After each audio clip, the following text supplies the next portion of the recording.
Here's the story of my dry-aged beef odyssey.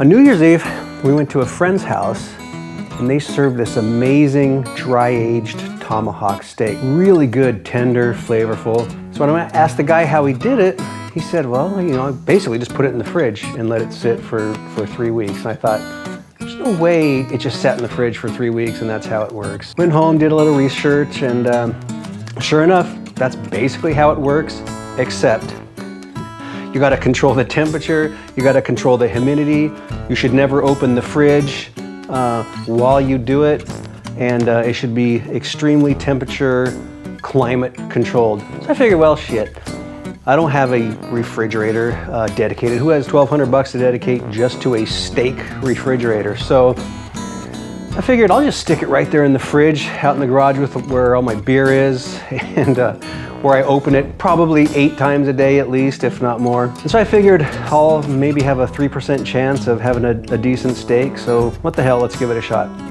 So I got on YouTube, and sure enough, there were some dudes just putting it straight in the fridge and saying, yeah, it looks great, turns out great. What I come to find out is, one, if you're gonna do it, you should put a whole roast in there because you gotta carve away a lot of the dry-aged beef.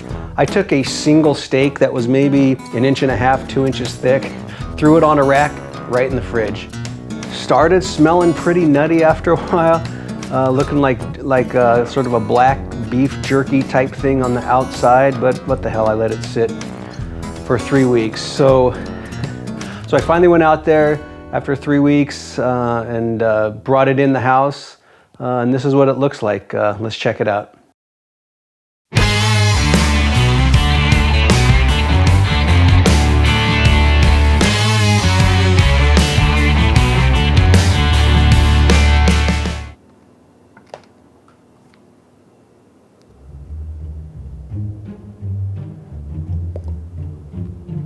I ain't gonna lie, it smells horrible. They say when you do dry-aged beef, you get a nutty smell. I get that and, ooh, a little Fromunda. Ooh, leather satchel.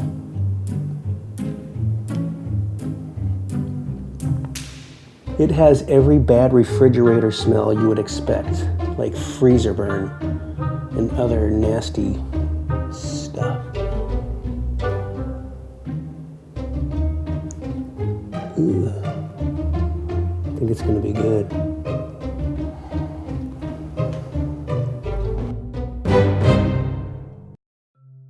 Honestly, I never really thought it would be successful, especially since I had a thin steak.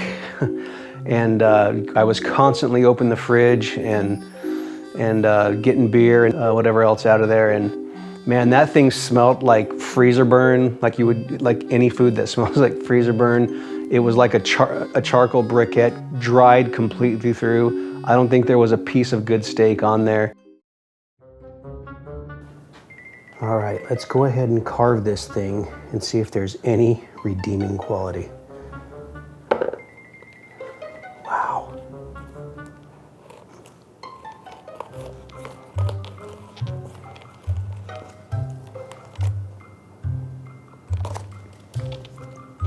Can't hardly cut through it. Let's see. Oh my goodness.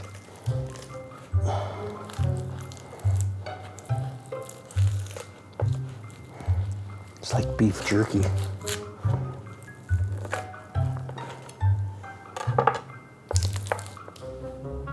It's crackling.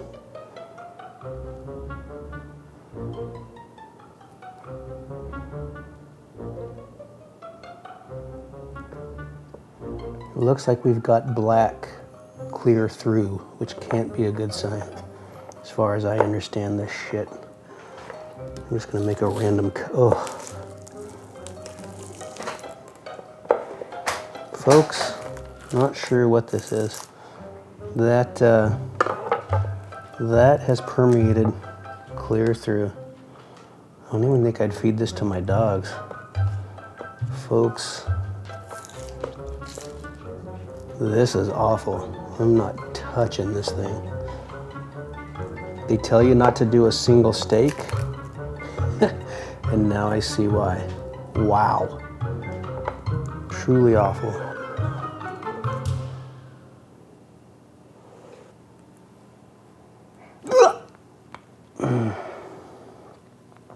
Ugh.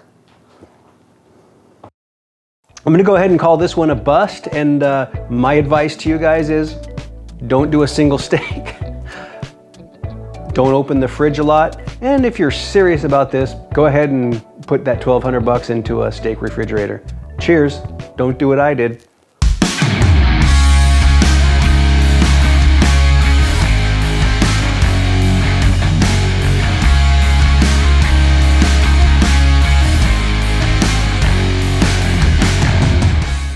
Jesus Christ, am I even in the frame?